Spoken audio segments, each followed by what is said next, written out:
Here's something you might not know. Vios, the mysterious, cloaked figure who first helps players reach the western continent of Zia, can offer you a secret, invisible quest. If you use wolf bones on him, he'll ask you to put them away, as they remind him of a pet he once had. The player can ask him to share his story, and he'll reveal that he once had a pet wolf named Copper, who wore a red collar. One day, however, when travelling with a tribe of Fremennik, a group of feral foxes attacked, wounding Copper. To his great shame, Vios ran away, like a coward, and though he searched for days, could never even find his collar.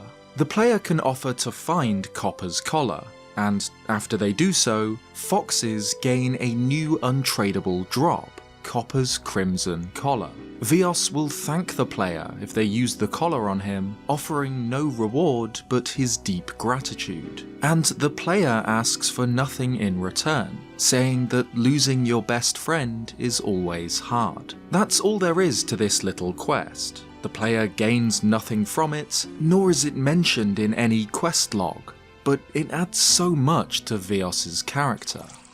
A dog with a much happier story is Mark, found in the Rogue's Den next to his owner, Grace. Not only does his name make the rooftop agility tokens, Marks of Grace, into a pun, Mark is actually modelled after mod Matt Kay's dog, who Grace is named after.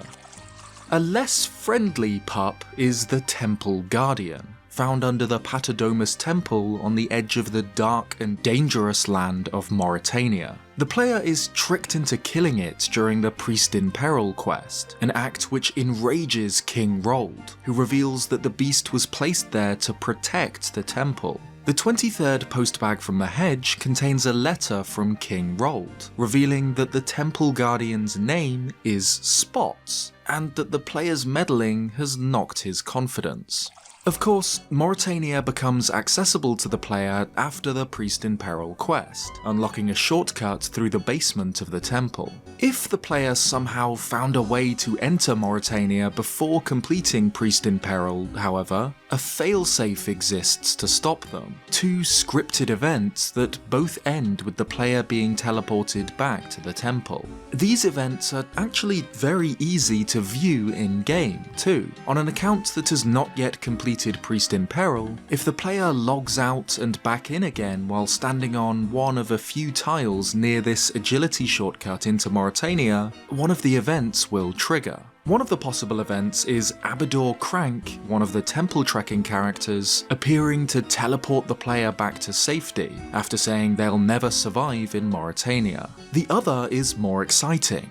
A vampire appears, the screen fades to black, and you wake up at the temple, apparently having been saved by a group of mercenaries. It seems like the game must count these tiles as inside Morytania for the purposes of this failsafe, allowing us to see these really cool events that would otherwise be extremely difficult to witness.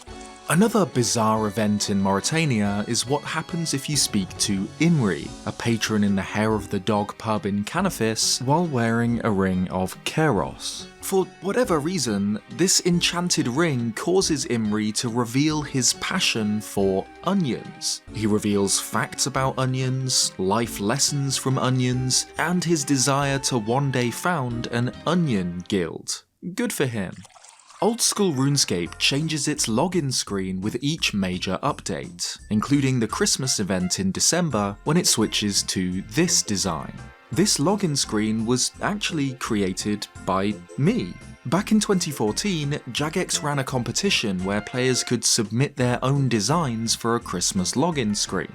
A news post explained that the login screen works by taking this image and mirroring it, then layering the buttons and flames on top. They asked for people to design their own Christmas version of this image and email it to oldschoolcommunity@jagex.com, and this was my attempt. I sent in the design, and on the 17th of December, while I was fishing in Barbarian Village, Mod Ronan logged in next to me and asked how I'd like to be credited. This was a few months before I'd settled on my usual online moniker Zeltic, and my display name on RuneScape at the time was Woober. So that's who the design is forever credited to. Still, it's awesome and incredibly humbling that OldSchool RuneScape still uses this design over 10 years later. The Goblin Hut on the eastern bank of the River Lum is one of the most iconic locations in RuneScape, a desolate ruin infested with giant spiders and, of course, goblins. However, there is some lore to this abandoned building. During Dragon Slayer, the Champion's Guildmaster explains that the house once belonged to Lozar, one of the 3 wizards who owned pieces of the Crandor map. Lozar met a grim fate a few weeks ago, however, when goblins attacked, killing her and stealing everything. One of these goblins, Wormbrain, was later imprisoned in the Port Sarim jail, and it's from him that the player can recover Lozar's piece of the map. When Varrock was graphically updated in 2007, a new NPC was added to the game, the Cleaner, who roams around the East Bank. He's not just filler, though. He actually serves a purpose. He'll sweep up any ashes that he encounters. An element of RuneScape that's always puzzled me is this detail in the UI, the 2 creatures surrounding the minimap. Since it's a fantasy game, I'd always assumed they were dragons, but they don't look anything like RuneScape's dragons. They look more like platypuses than anything else. Well, like with many other strange parts of this game and its world, a postbag from the hedge reveals the truth. These creatures are named Atlas and Meridian, both names which reference their placement surrounding the minimap. Apparently, they saw an advert in the Varrock Herald offering an amazing opportunity to 2 trustworthy beings. Be gazed upon by millions and hold the world in your claws, only requiring a good sense of direction. The job apparently wasn't what they expected. Here's something weird. There's an agility shortcut on the city walls of Yanil. No, not that one. Not that one either. This one, climbing rocks. They're not marked on the minimap, nor do they have a proper animation for the shortcut. They just zip you to the other side of the wall and give you 25 agility XP. These rocks have been in the game ever since the agility update back in 2002, nearly 3 years longer than the nearby tunnel. But it's a weird one. There's something of a forgotten relic from early agility. Just outside of Sears Village are the coal trucks, where players can deposit coal to collect further along the tracks, allowing them much easier banking when mining at the nearby coal rocks. The trucks are operated by the dwarf Stankers, who lets the player use them because he's a nice person. If the player says hello to him, he'll offer them a poison chalice, an exciting drink he invented, but he doesn't know what it tastes like, since he hasn't tried it himself. The poison chalice is a green cocktail, and drinking it has various random effects on the player, ranging from terrible to mildly useful. Like many of RuneScape's oddities, Stankers and his poison chalices were inspired by something in the game's creators, the Gower brothers' real lives. Stankers was a friend of theirs, known for inventing quote-unquote cocktails called poison chalices that he'd give out at parties. For whatever reason, the Granite shield appears to be modelled after the island of Gran Canaria. I'm not sure why that is. It's not an island particularly known for granite, but the resemblance is so strong that I'm sure it was deliberate. There's a ghost ship docked at Port Phasmatys, with its spectral captain standing on the docks. He explains that he can't sail anywhere because the mini ectofuntus that powers his ship is in need of repairs. And though it's not visible in normal gameplay, using a free camera or the Orb of Oculus reveals that, yep, there's a miniature version of the ectofuntus on board this ship, which presumably powers the ship with offerings of bone meal and slime, just like the regular ectofuntus just northwest. There's a mysterious white knight in Berthup, who has been there as long as the town itself. When spoken to, he'll suspiciously avoid answering why he's there. Aside from having unique sound effects, there's nothing else to know about this knight. He's just a little mystery. Or at least, that used to be the case. As of 2021, this White Knight's squire can be found beneath the White Knight's castle in the crypt, where the Order's greatest knights are buried. The squire reveals that the knight is keeping an eye on the Imperial Guard in Berthab, and that the White Knights don't trust them, which is interesting in itself. The squire is supposed to be cleaning, but is slacking off. When spoken to, he'll introduce himself as Vix and say that he's not in the mood for cleaning. He's worked hard for years and feels underappreciated by his superiors, who aren't even thinking of making him a knight. Apparently, at his last review, he heard the examiner muttering something about his name being the problem, but he's not sure what they meant by that. All White Knights' names, of course, are puns. Certification is certification, ceramic vase is ceramic vase, and even this squire's superior, Sir Colour Flife, is Circle of Life. The squire is named Vix, so would become, Cervix, which is the reason they refused to promote him. Gallows can be found in a few locations across Gelenor. They're purely decorative, morbid contraptions that hint at a dark history to the places they're found in. Two gallows in particular, however, those found just north of Draenor Manor and at the top of Varrock's enclave, have a spooky secret. Occasionally, a ghostly figure can be seen hanging from the noose, the lingering spirit of a poor soul who met his end at the hands of the hangman.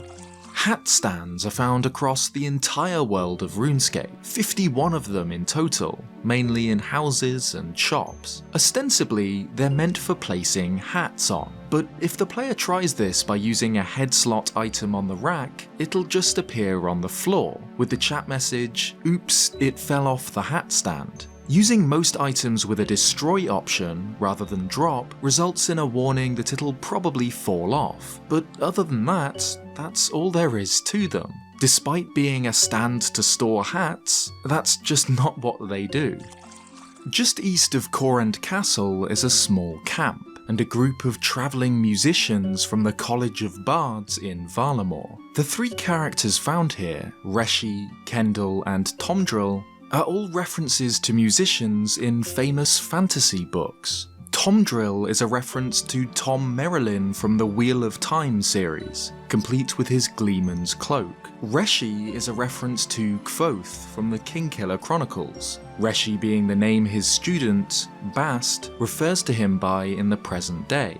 Reshi's dialogue, too, references his series. Like Kvothe, he has a tortured past, and he claims to be working on a song, though it's unfinished, calling it The Doors of Din. This is a nod to the currently unfinished third book in the Kingkiller Chronicles, apparently named The Doors of Stone. Kendall doesn't speak, apparently since demons killed her husband. She seems to be a reference to Kendall from the Demon Cycle, though I haven't read it. Let me know in the comments if you have, and if her tragic backstory reflects her story in the books. Another character from a popular fantasy series can be found in the very south of Corend, at Land's End. In one of the houses, we find Hugor, a dwarf, stumbling around while drinking wine. Hugor is a reference to Tyrion Lannister, who, in A Dance with Dragons, uses the pseudonym Hugor Hill. Hugor will ask the player if they know where horses go, a play on wherever whores go, which were among his father Tywin's last words to him, a cruel remark about his wife, Tysha. In Hugor's house, there's a crossbow spawn, calling back to the events of A Storm of Swords, when Tyrion, spoilers, kills Tywin with a crossbow. Upstairs in the Alcarid Palace is a peculiar exhibit, the infamous Carpet of 76. What this is exactly was explained in a news post on the RuneScape homepage that accompanied the release of Magic Carpet Rides. Apparently, a previous ruler of Al-Kharid died in the Great Carpet Crash of 76. This occurred when he excitedly rode his magic carpet out of his window, only to find that he'd accidentally grabbed a regular carpet, so fell to his death. This mishap led to magic carpets falling out of fashion in the region for years, and the very regular, very non-magic carpet is displayed in the palace. Bob, of Bob's Brilliant Axes, is a very useful NPC. Not only does he sell axes, he'll repair equipment for the player, such as broken Barrow's armor. However, he's not a great guy. In fact, there's a note in the game's code explicitly saying that Bob is a crazy racist, explaining actions like his outburst at seeing Zanuck during Death to the Dorgashan. The maze random event involves reaching the center of, well, a maze. The player needs to navigate through iron gates to touch a strange shrine. Its examine info reads, "A Shrine of the Gods," and it's a really odd design. A three-sided object with a demon, a skull, and a man. Well, these are approximations of the faces of Zamorak, Guthix, and Saradomin as they appeared in the God Letters, non-canon conversations with the major gods that served as a kind of precursor to Postbag from the Hedge. In these letters, Zamorak was depicted as a demon and Saradomin as a bearded man, while Guthix took the form of a skull with protruding tendrils. There's a pub in Sleep, the Rat and Bat, with a few interesting details. First, the people inside. The bartender is named Carl, and three of his patrons are Erodoet, Lasram, and Yenrab.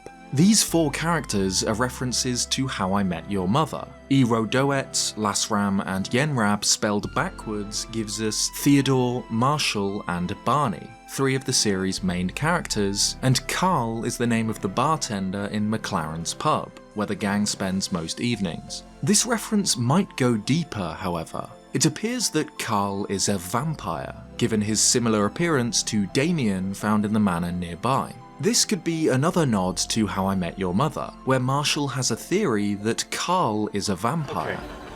I know that you've all dismissed this theory before, but is there any chance that Carl is a vampire? RuneScape's Carl explains that the previous barkeep of the Rat and Bat fled Sleep because of the plague, but that doesn't seem to be true.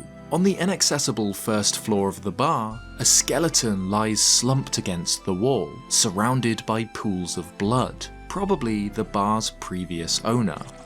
A fitting topic to end this video is the Wizard's Mind Bomb, the namesake of the channel, and an arcane ale served in multiple pubs across Gielinor, such as Falador's Rising Sun Inn. As its name suggests, this bright blue brew boosts the player's magic level, making it pretty useful in certain scenarios, especially for Iron Men without access to magic potions. The book Gielinor's Flora Hops, found in the Farming Guild, explains why the Mind Bomb has these properties. It's made from Yanilian hops, which themselves are the result of magical experiments of the wizard Soraya. Despite how iconic it is, however, it's apparently not particularly tasty. The book describes it as an ale not known for its taste, which has been compared to warm tap water with a lot of fizz. Lovely. Thanks so much for watching this video. If you liked it, leave a like, and consider subscribing if you haven't already for more old school RuneScape content. I need to say a massive thank you for the incredible response to my previous video. Back in 2020, I made a handful of videos covering old school RuneScape trivia, and on a whim last month, I decided to compile them into a longer video. It seemed like people enjoyed it, so that's what this video's been about, more long-form old school trivia. Let me know if you enjoyed it, and of course, if you have any obscure trivia, secrets, facts, Easter eggs, or anything else you'd like to see me cover, let me know in the comments. Cheers guys, and I'll see you next time.